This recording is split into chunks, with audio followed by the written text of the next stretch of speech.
This is Tabletop Babble, and I'm Amber.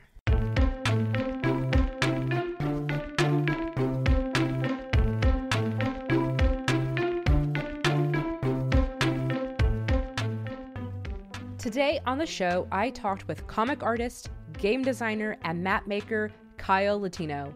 Kyle is the first artist I've interviewed for Tabletop Babble, which is super exciting as a graphic designer and artist myself. It's always great to chat with someone who shares similar interests and backgrounds. We sat down on January 27th and chatted about comics, the ones he's made and published, art and social media, slow art, games, and of course maps.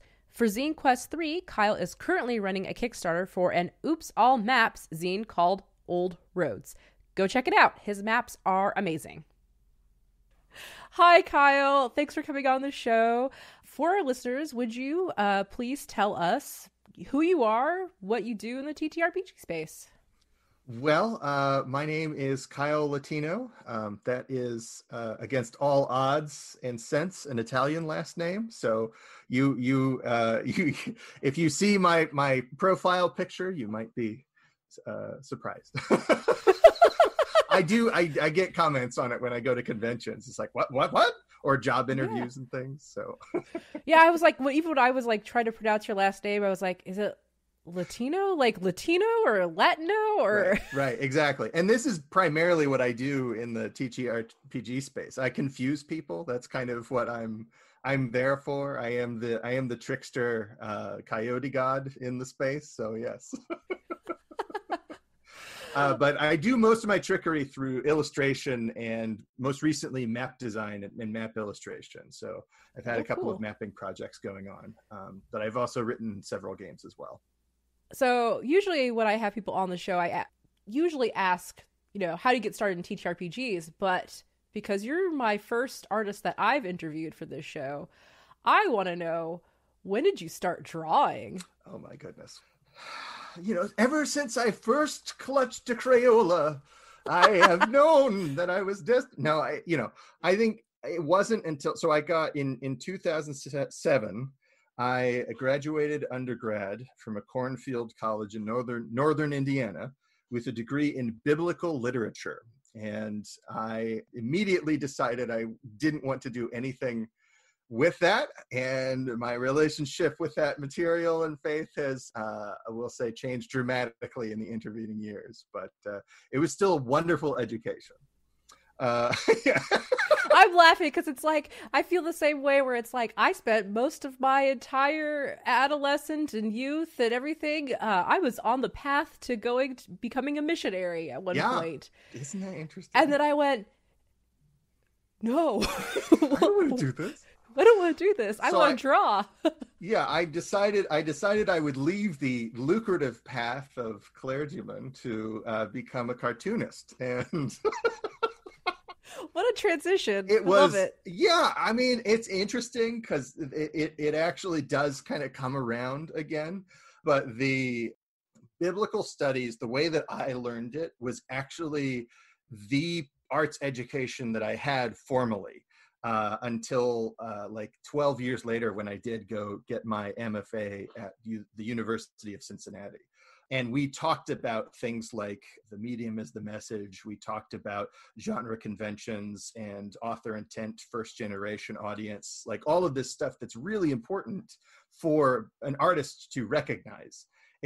Art is not simply a form of self-expression. It's like, hey, I think this is neat and I think I can make a buck out of it, therefore I'm putting it out into the world. It is a way that we have communicated to one another and connected and separated and basically conducted society since time immemorial. And then I wanted to also draw comic books. Comics serve their place in the grand scheme of everything. I think they are a wonderful medium. I personally have spent a lot of time in comics. So help me with this. So did you start actually, like, what was the point where, like, was there a moment or time where you're like, okay, I've been doodling, I've been drawing, I've been focusing art like this, but I want to do this particular thing. This is my calling. Yeah, I did kind of have like a road to Damascus moment where I felt the call. It was the summer of 2006, and I was studying New Testament Greek as a summer course on campus. So we truncated like a whole semester of learning a dead language. The Koine Greek, the Greek that Alexander the Great spread across the world, and but we were learning this, and I had a summer job where I was basically taking care of the student union, and there were very few students. Like everybody who was a student was basically in my classroom for that summer. So nobody ever came to the union looking to play billiards or rent out a video or something like that. So I was basically just napping on the couch. And I turned on they had CDs back then, compact discs, we called them, you see. And I listened to the Lawrence of Arabia soundtrack and reading a graphic novel called Rocketo, which is kind of an obscure, it was published by Image Comics and drawn by Frank Esposito. And it's an incredibly liquid, concept artist, color study, very rough style, but kind of this pulp adventure about this certain kind of psychic being called a mapper. And he has this magical kind of like organ in his hands that allows him to like read the stars and know where he is and all this stuff. And it's just like an amazing, like ruined earth, dying earth science fiction epic.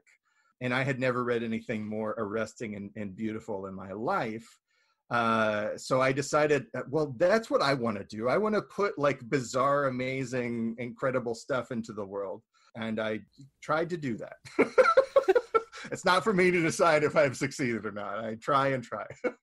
Well, it's just so funny to me because and maybe you can comment on this too with our biblical background, essentially, yes. where I feel like a lot of Bible stories are ridiculously fantastical. Yeah. So it's like from early on, you're being fed these like weird stories about like people, like angels coming down and destroying entire cities, and you have to hang a red cord in a window and you'll be okay because you love God or whatever. You followed the instructions. Yeah. And stuff like that. And I think, I mean, my experience was definitely that, like just my head being filled with those kinds of Bible stories.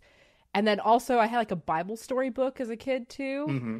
That was like my first kind of introduction to comics, I suppose. I don't know. But yeah, I think it's kind of funny where it's like you don't necessarily see how it could potentially be connected into this world of fantasy, but it's so fantastical. Well, yeah. So yeah, we have kind of even the roots of what you might think of as like your boilerplate Dungeons and Dragons fantasy is coming out of like a mythologized religious worldview of what dragons are here for and who put them here, and kind of synthesizing the Roman Empire moving north and proselytizing to all these Nordic and Germanic tribes, and kind of putting all that together into like, all this amazing adventure literature that we talk about today.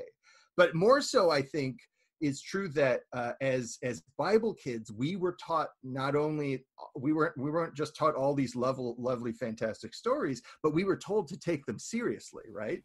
Yeah, very seriously. Yes, right. It's deadly seriously. Like the peril of your own soul, you will ignore the wisdom of Moses, right?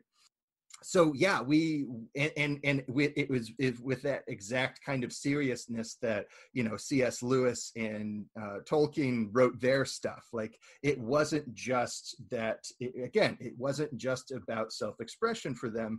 They had things that they thought were important that they wanted to share, but if they shared it in a different way, you may not listen. To varying degrees of cringiness, I would say, for both of those authors. Yes. So then going on to what you, Kyle, have been wanting to put out and share, going from napping on a couch in the student union what was your first, I guess, self project? Is kind of like how I would you say it was?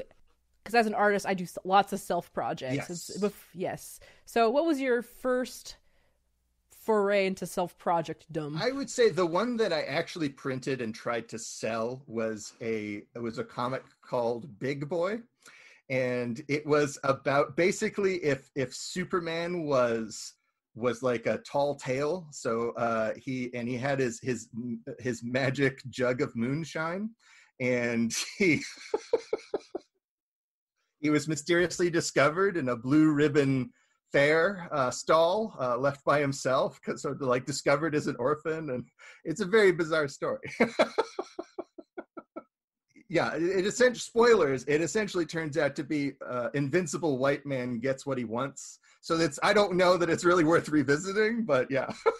That was your first foray, right? So getting into Yeah, it. we tried. So, but you actually finished a comic. That's something like I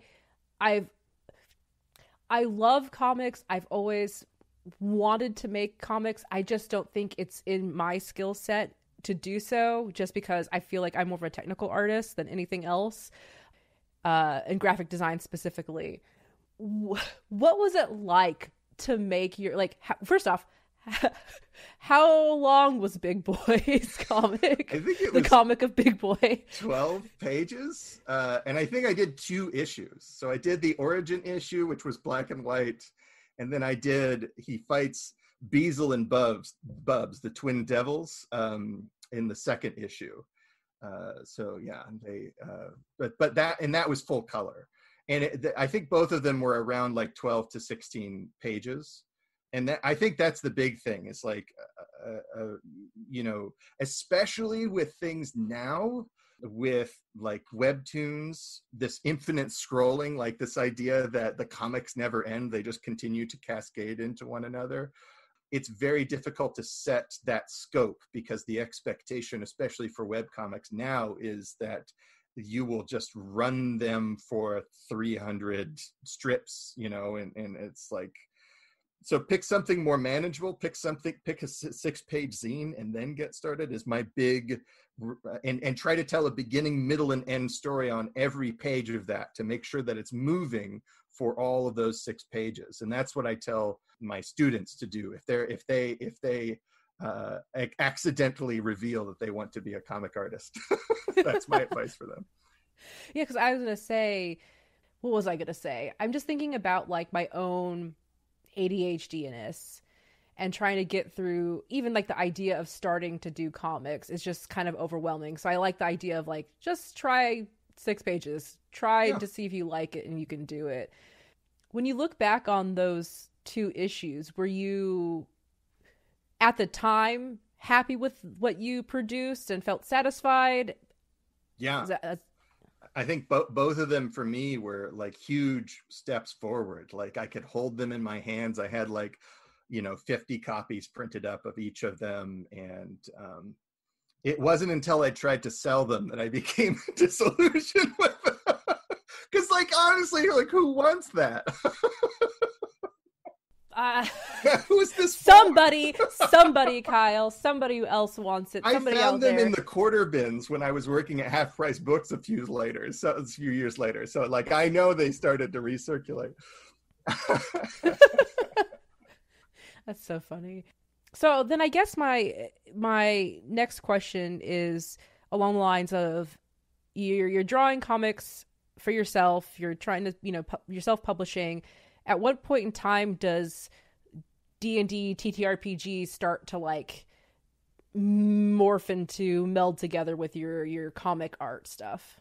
Well, I guess the real halfway point would have been my most recent comic project, which was the Savage Beard of She-Dwarf, which started as a webcomic because I was so tired of getting published or trying to get published and not getting published, that I did this webcomic that was about this the last dwarf in the world on a quest to discover what happened to her people.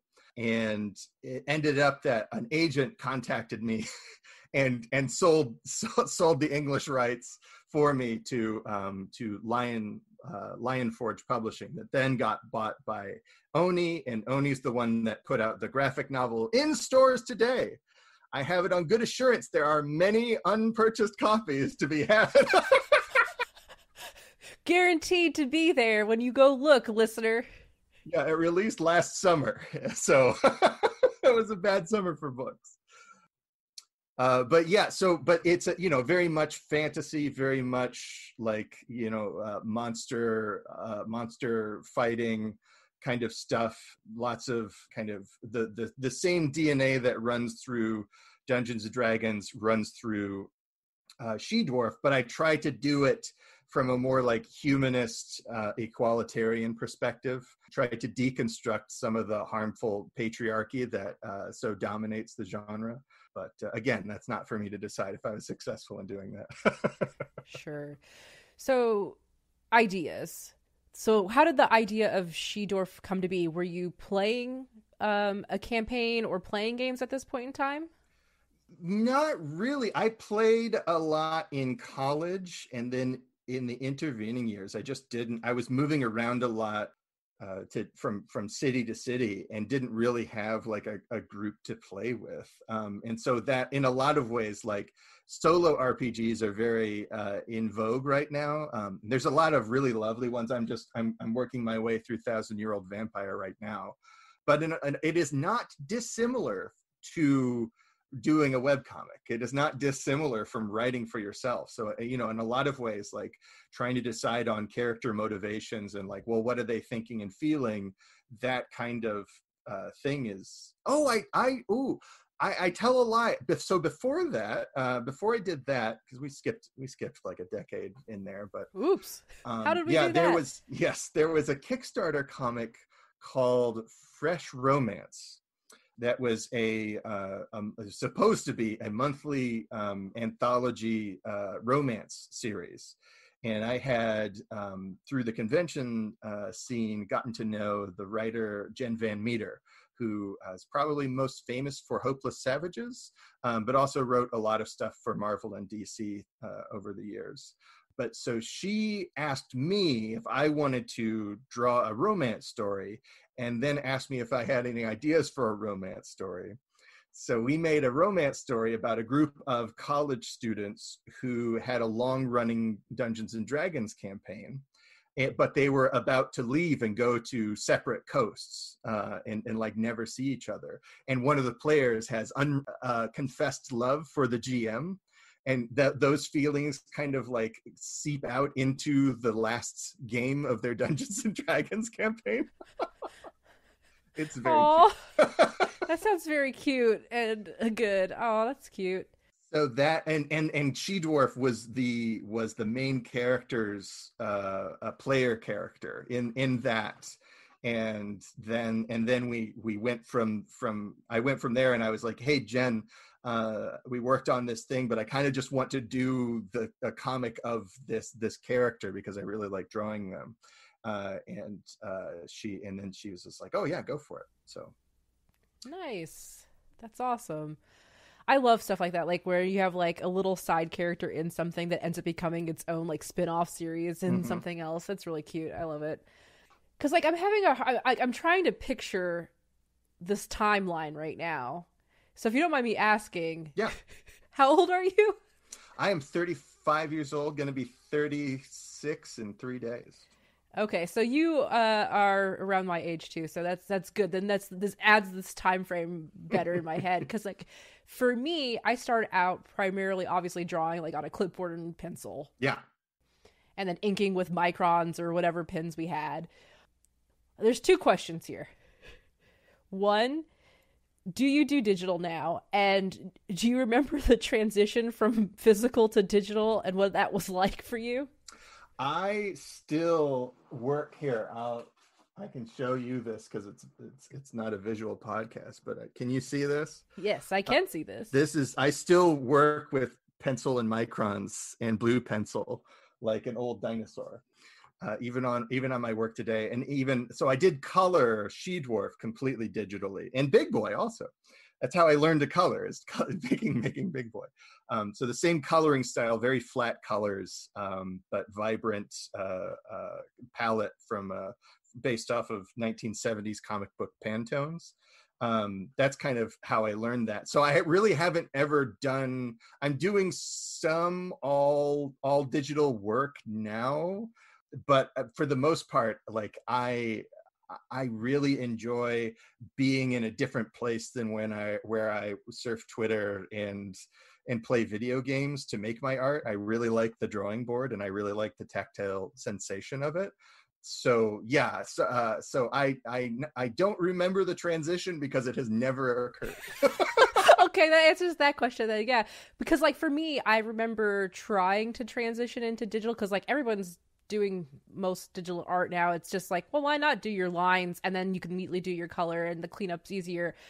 But I also have that struggle. Like I'm definitely a sketchbook kind of first person before anything. I don't know what it is. It's just a weird disconnect. It doesn't, like you said, it's a tactile thing. Like I can't.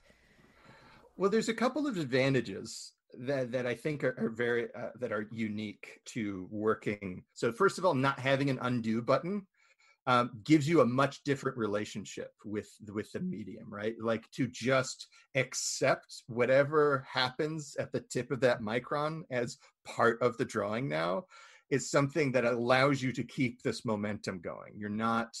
And I've seen it happen on the convention scene in the before times where artists would transition to digital and then they would be asked for commission sketches and they couldn't do it. Or you would see them reflexively, their left arm would shoot out for the Control Z, right? Like, Yep.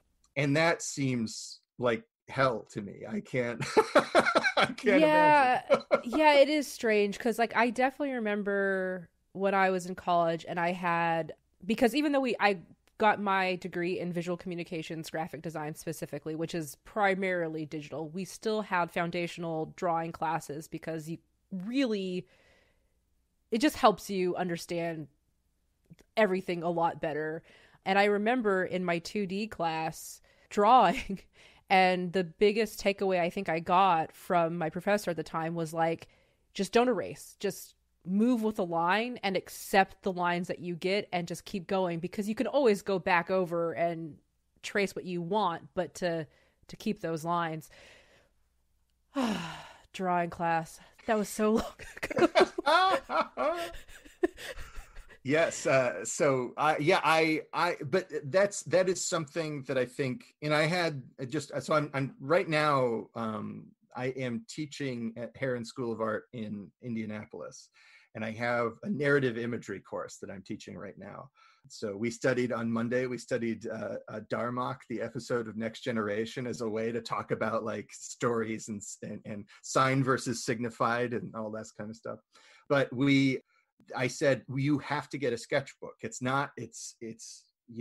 I want you to do lots of bad drawings. We're going to do, because I got permission to do the class this way. It's like, this needs to be iterative, this needs to be experimental, and this needs to be ugly. And I want you to spend, 10 to 30 minutes on a drawing and then move on. Because the way that we teach art is so high stakes, project results oriented, that the processes are not being learned. I think it's one of the reasons why students struggle so much with things like linear perspective or something like that, which is a core thing. If you want to be an illustrator, you really ought to know it. Even just an understanding. Anyway, I personally love this because as you're talking about this, I want to get your thoughts around basically social media art culture right now. Yes, let's talk about that. Because I find it completely and utterly exhausting. Yes. I watch these artists just constantly pumping out art, and I'm like, how in the world am I supposed to keep up with you with all this that's going on, and just the amount. And I'm wondering if there's sacrifice happening here because of this weird social pressure to produce. Yes. Okay. So I have several thoughts about this. And first of all, I want to say it's completely legitimate as an artist to make your living on Instagram and Patreon and draw whatever kind of anime girls with galoshes and umbrellas that you want to. That's fine. You can put all the sparkle inks on it. I think that's wonderful. It's beautiful. It's making people happy. It's connecting you to a living, and it's connecting people to the arts in a really wonderful and tangible way. However, there is very little space for critique in the sense of crafting meaning with a group of people around art. Like people, I don't think that right now it's either it's just an image that exists for as long as it gets like and then disappears forever, or something is just like, oh, can you put a print of that on whatever Redbubble or whatever, and it's like, yeah, sure, well, yeah, I'll bet you're gonna get that. That's never ever worked out for me once. When people beg me for something, it's like, yeah, okay, I'll spend all this time making sure it's printable, and then nobody buys it. But it's what they say, right? It's like that is the way that people connect with art now, is with dollars. It's the same way with the indie RPG scene, right? It's just how many indie RPGs do you own from itch that you just don't play? True. Yeah. I mean, I personally as well. Yeah. There's quite a bit right now. Because that is what the spaces that we use to interact with art are designed to do, is to drive engagement, which is mostly by argument, or to drive purchasing, which is that is the way that we show appreciation, but not by actually having the art affect us in any way. not to actually have a discussion and be changed by it and be impacted by it. That's a slower thing, and it doesn't really go in Twitter and Instagram that well. No, it doesn't. Does that answer your question? Yeah, well, it does, because it's like I'll just say I don't really have a fine arts background, right? Mine is I primarily went to school because I was going to go into commercial art, right? I'm doing graphic design. I'm making a logo for something. I'm putting together branding packages to sell something. But even then, to me, like, the way that I come at it is from my user experience and usability and accessibility stuff. And even then, like, I will see graphic design going out that is just super fast produced graphic design things that I'm like, but it doesn't really, it's not readable, it's not legible, but you're selling it as a I have my own quarter of stuff of where I'm like, but you don't take the time to. So I'm getting this is when I start getting like drooly. This is good. No, that's some art, some stuff serves a fast purpose. If you're doing a good job and people are paying you for it and that's how you're making a living, I'm happy for you.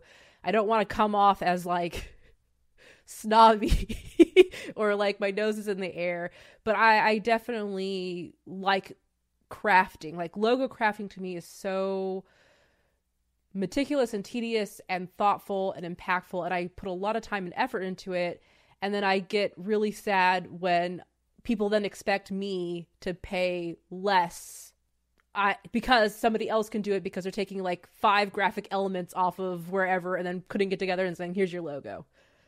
Right. Yeah, the market has decided that time for poetry is over. Right? The time Yes. for romance has come to an. It is now the age of orcs. And I've seen. I also want to say, like, I've seen some of your streams when you're working on pins and logos and things like that, and it is like watching someone trim a bonsai tree. Like, it is so beautiful, like the attention to detail that you put into that, and just like the shape communication and making sure that there's the right kind of like rhythm of detail density versus space. Like, it's gorgeous work, and I really I don't know how you do it, honestly. Oh, thank you. Well, I don't know how people draw comics, so you know what? one panel at a time. There you go. Yeah, one Bezier curve adjustment at a time.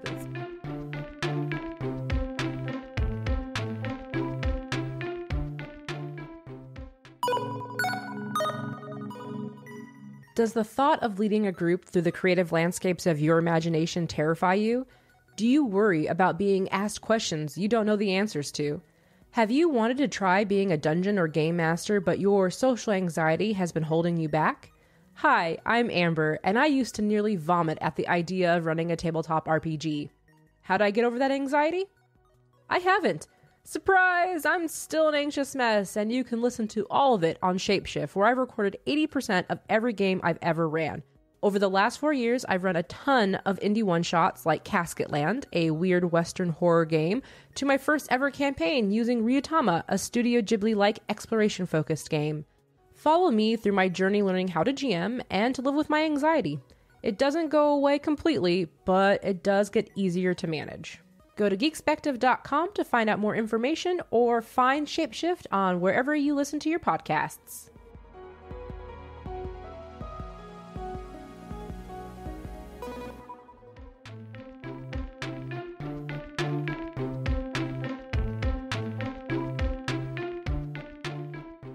And in a lot of ways, that's why I like the lyric RPG scene.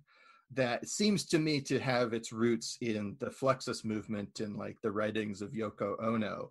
This idea of these small poetic instructions that you really have to chew on for at least a couple of minutes. Like if you read, it's well worth just looking up the book Grapefruits by Yoko Ono and looking. It's like a square book. And so you have all this white space, and in the middle of the page, like smaller than the size of like a Post-it note, is a little block of text that will give you some instructions about like how to scream in a room by yourself or something like that, right? And it's slow, contemplative, short experiences that even just imagining interacting with them is a transformative and poetic experience. But it also fits the mandate of Instagram as well. So there's this, the reason this is all connected in my brain, this might have seemed like a left turn to everyone else, but is because when I did my MFA, I immediately started trying to draw. And I found out that wasn't going to fly because I'm a commercial artist. I'm a self-taught commercial cartoonist. And that was not going to work in the fine arts world, the high up muckety muck fine arts world of the University of Cincinnati. And what really threw people for a loop is when I got into micro RPG design. And suddenly they didn't have all these canned answers. They had to slow down and change their way. And it's kind of through that recently that I'm like, oh man, I've been running lots of games since then, both ones that I've designed, but also like several games of Dungeons and Dragons and Iron Sworn and Companion's Tale, and all this kind of stuff, because it all seems connected to me.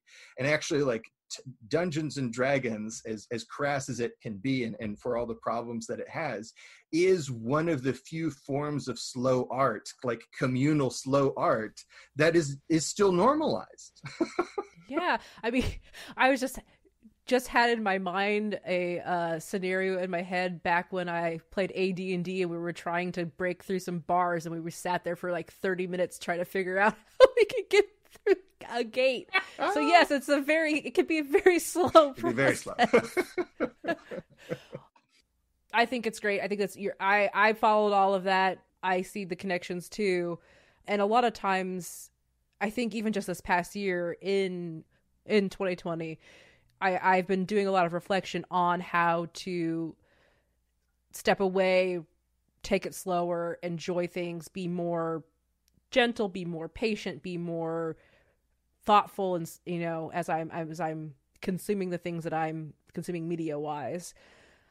But I would like to know about a game. Like, is this, so when you've designed your games, you said you've made a few. Yeah. We could talk about those. Is that something that you're bringing to your game designs as well? Yes, absolutely. So I had my thesis show. Let me pull up because I could actually just read them. They are all of them fit on the size of like an index card, so they're all very very brief. This to me goes directly into map making as well. So I think that's why it's worth kind of getting into this idea of slow art is exactly why I make the maps the way that I make them. Which So I'll I'm just excited hit to talk about. the random button here. Right. Okay. So I made a game called Memory Golf, and there has 3 rules. So rule 1: acquire a book you know nothing about. Rule 2: mark out every word or name you don't know as you read through it. And number 3 is try to mark out fewer words on each page. So just the idea of kind of scorekeeping on your book by kind of marking things out, this idea, this playful way of interacting with a book that, we oftentimes we would highlight something that you don't know. It's like, oh, I need to look up that later, but instead kind of mark it out and kind of like really interact and transform the literature as you're going through it. Here's another one. Here, this one's called Park It, the Game of Stillness. Drive a car to a nice place to watch the sunset, watch the sunrise, sunset, moon, or stars. Try to sit as still as you can as the earth spins at 1,000 miles an hour. Watch the sky while hurtling around the sun at 67,000 miles an hour. Hold down your vomit as the whole solar system orbits around the galactic centrifuge at 47,000 miles an hour. Fasten your seatbelt and cling to your steering wheel as the Milky Way galaxy blazes through the cosmic void at 1.3 million miles an hour. Listen to some soothing music as 1.3 trillion electrons in your body spin at 5 million miles an hour. When you can't sit still any longer, drive back to your life. I love it. It's, what it reminds me of is when we were kids and like you would just, like for me, I had a game I would play where I would try to erase. I imagined this giant eraser and I would just try and erase my body from my toes up. Yeah. And then just try to pretend that my body doesn't exist. So I'm glad my mom would probably just think I was sleeping, but basically if you'd walk into this room and I'm just laying there like stone dead, stone still in bed, pretending to just erase myself. But yeah, it's like, I like that kind of stuff where it's like, pay it. Yeah. I had a comic idea. I'm telling you this, Kyle. I had a comic idea called just, I can't remember what I called it. It was mundane or something is all I called it. It was just supposed to be capturing moments in my life that we do constantly that you don't ever realize like how honestly miraculous it is that we do it. Yeah. And I love that kind of stuff so much. That's awesome. So how many of these games did you make? I think there's like 24 of them, and I have all the pages of, essentially these were zines that were going to be freely available at the Contemporary Art Center in Cincinnati for the thesis show, but then COVID happened and the thesis show was canceled. Aw, boo. So yes, what could have been? I surely I would have changed the whole art world. But yeah, like this idea that all you need for a game is just to essentially write down some rules. Like most interactions have kind of like a hidden rule set involved. And there's also like a steep penalty incurred to anyone who breaks the rules, even if they don't know them, and especially if they don't know that they're supposed to know them, right? So there's all these ways, but playfully rearranging some of these rules, or playfully kind of coming up with, I don't really like to call them mindfulness exercises, because that's kind of, that has its own arena, but it kind of gets that idea. And like this idea, like one of the games that I played when I was a kid is I would sit in the rocking chair and I would kick once and just let the rocking chair get completely still. And I would try to guess when I was actually still. And I would open my eyes to see if I was still bobbing up and down or not, right? Or I would sit in this easy chair and imagine if the universe only existed of the things that I could actually still hear and touch, and that it was just empty space everywhere else. And it's like, you know, it's like all these kinds of weird ways of playing with our imagination or sense data or whatever. That's the kind of thing that I would love to see kind of encouraged. And I think that's the kind of thing that Matt Mercer does a really great job playing with. And what's so intriguing, because he gives you like the sights, the smells, and all of this stuff that you really like. When you hear that stuff, you feel with it. It really gets to you in a way, but you also, you know, you have no idea where it's going, because unlike a movie, you know, they're going to be back week after week. So there's this kind of like this sense of spontaneity and discovery to games like that other forms of media don't have. As we're talking about like discovery and like places and senses and stuff, you said recently you've started getting into making maps, and I've seen some of these maps, and I am excited for a lot of these maps. Like, they are beautiful. I thank you.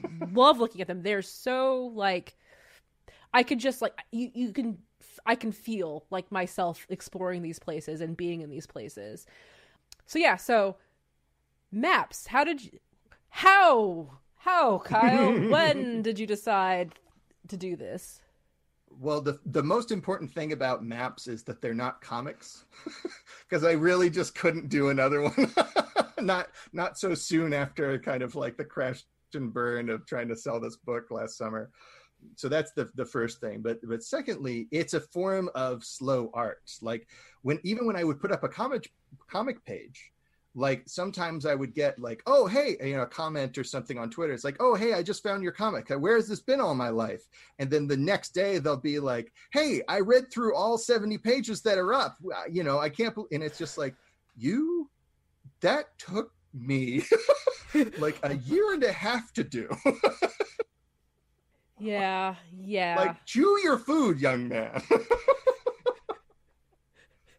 But with the maps, there is the initial impact of seeing. So the kinds of maps that I do and the kinds of maps that I'm doing in my Kickstarter for Zine Quest 3 that launches next week on February 3rd. Follow the project now. Don't miss out on the early bird rewards. That sounds insincere, but all of that is true. It's not a joke. Self-promo is hard. I have one of those voices anyway, so it's very difficult for me to sound sincere on purpose. When you see it, you have that initial impact of seeing the map, and it's like, oh, that's an isometric dungeon map. So you can see the back walls of all these chambers, and you can see the cutaways and inside the buildings and stuff like that.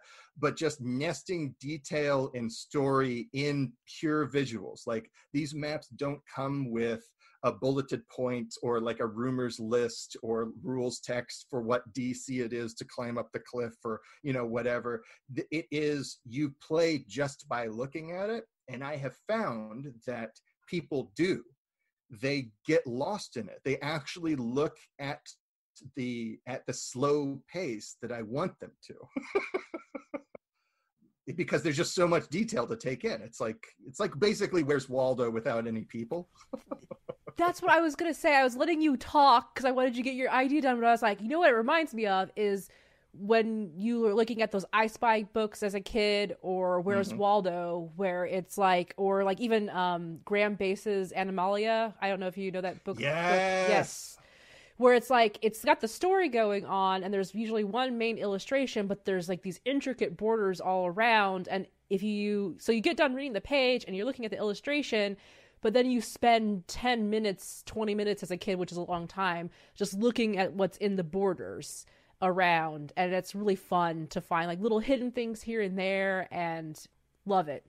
Just looking for things it can be an active play if it is done in a playful way. And there's something just, you know, we have this idea of eye candy that is something that you just kind of like a Smartie or something like that, of just something you scroll past, or you hit the heart or retweet and you move on, you stop thinking about it.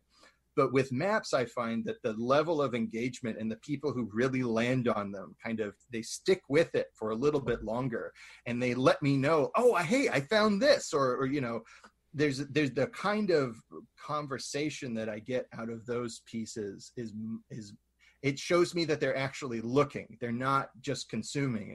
They are savoring that experience. So it's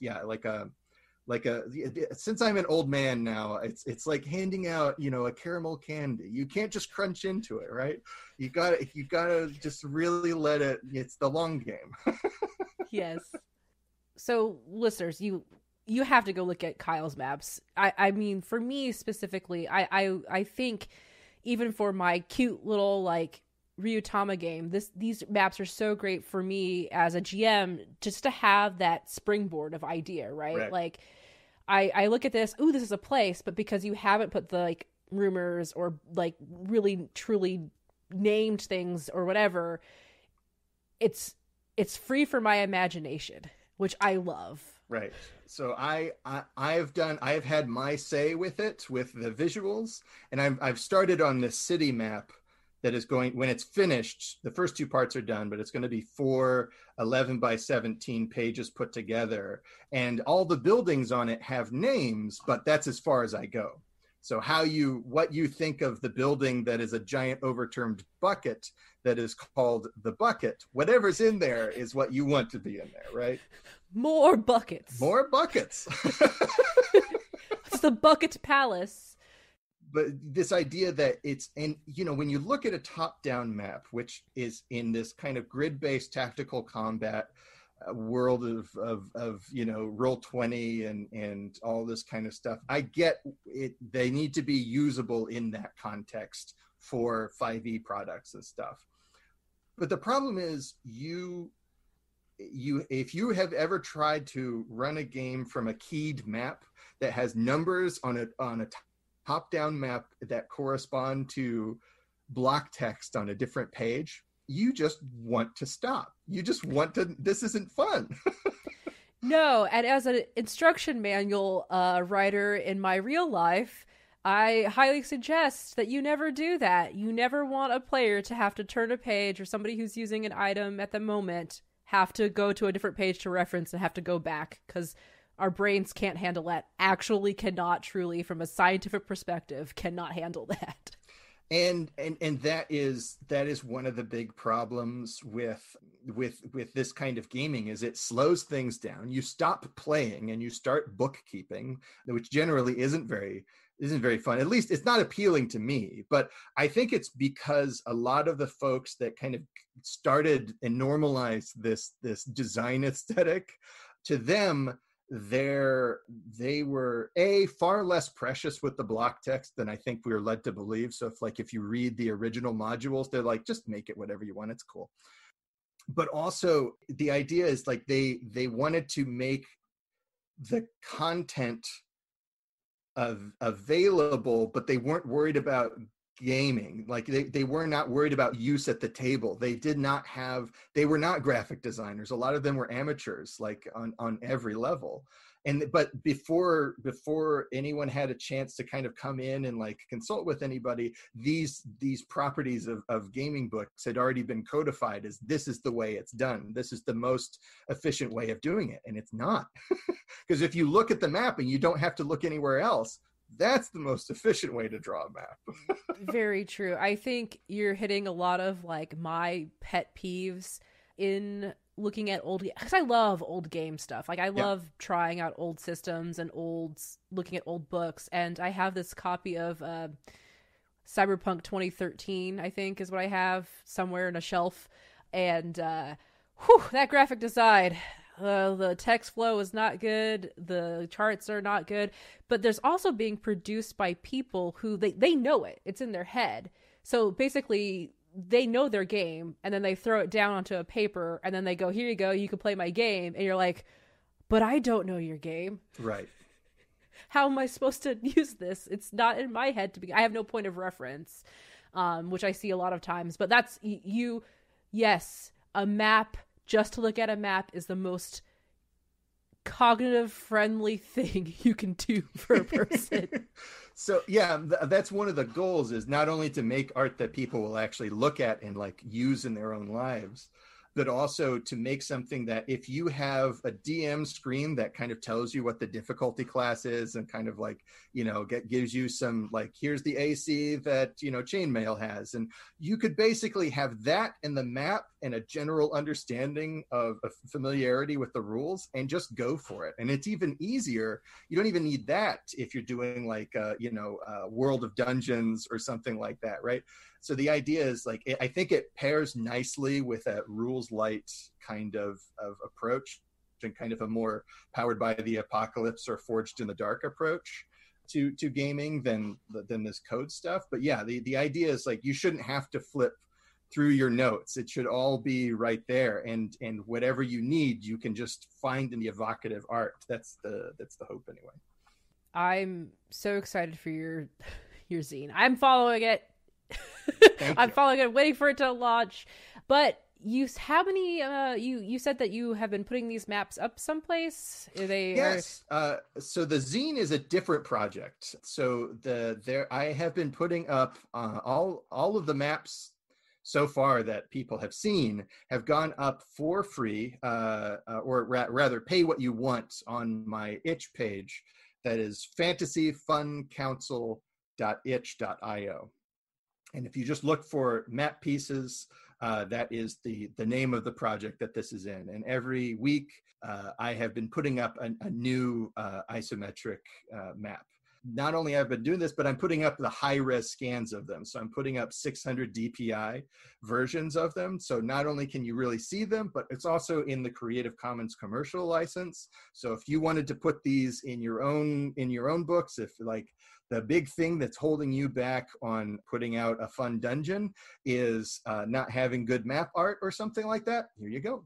Just go for it. Make all the money. You don't need to ask me permission. Just put my name in the credits. That's it. You're too kind and too generous and too talented, Kyle. What in the world? That's ridiculous. I think people deserve to be able to play a beautiful game if they want to. I think in this highly corporate framework that we have set up, access to beautiful gaming comes with a too high a price tag. And I don't think it needs to be that way. But it's not my day job either, right? Like I make money in other places. I'm a teacher. I'm also doing freelance illustration. I'm not going out a whole lot, so my overhead's pretty low right now. So yeah, it's like I understand that, and there's an argument to be made about making too many things free kind of like lowers the whatever the price tag on all, and sets the expectation or whatever. But it's like I don't think it's that way. No, I think that's awesome and great. So then tell me about your zine project. So the zine project is going to be, it starts at 8 double-page spreads of these maps that are designed to be, again, they're isometric. They're supposed to be kind of these perfect for one-shots and boss encounters, right? So if you are in the mines and you need some kind of like the way is blocked by the Balrog or something, there's a 2-page spread just for you. Again, there's no rule text or anything like that. It's just a black and white,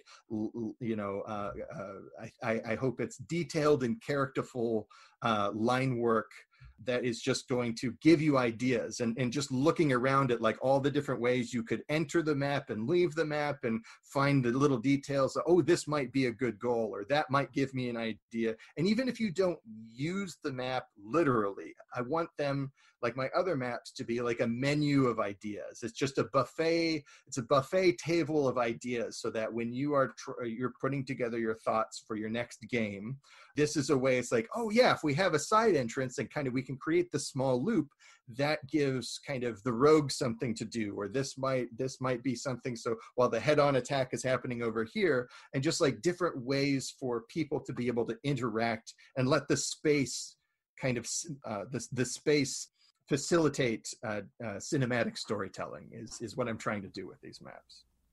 Is it going to be a physical Yes. zine? So you can get, for the $10 level, you can get just the PDF. For $20, again, it's all hand drawn art, lavishly characterful maps. So for $20, I'll mail you a copy. It's going to be staple bound. It's going to have a nice cover to it. And for, I think, $50, I will also include a map that has invisible ink on it as well. Ooh, so yeah, fancy. reliving my moon map Hobbit dreams right there. It's like this idea that if you shine it under a black light or expose it to extreme heat, that like extra cool secret information will appear or something. Awesome. So just like lots of fun ways to kind of play with maps and just view them as mysterious arcane objects unto their own is something else I'm looking forward to do with this Kickstarter.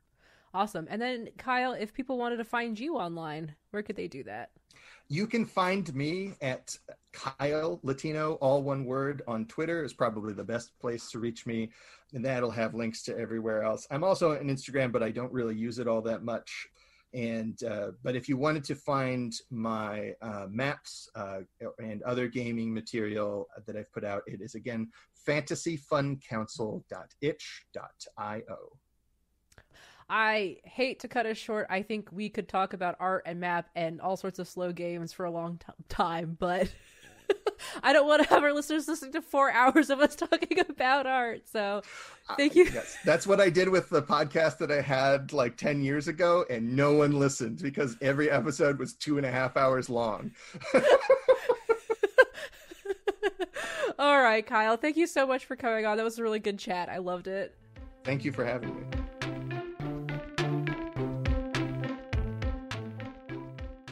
Thank you so much for listening, and I hope you enjoyed the show. You can find me on Twitter at Rocket Orca, Kenny as at Wolfmere, and John is at Crossways GM. Tabletop Babble is part of the Geekspective Network. Go to geekspective.com to check out all our other shows or follow us on Twitter at Geekspective.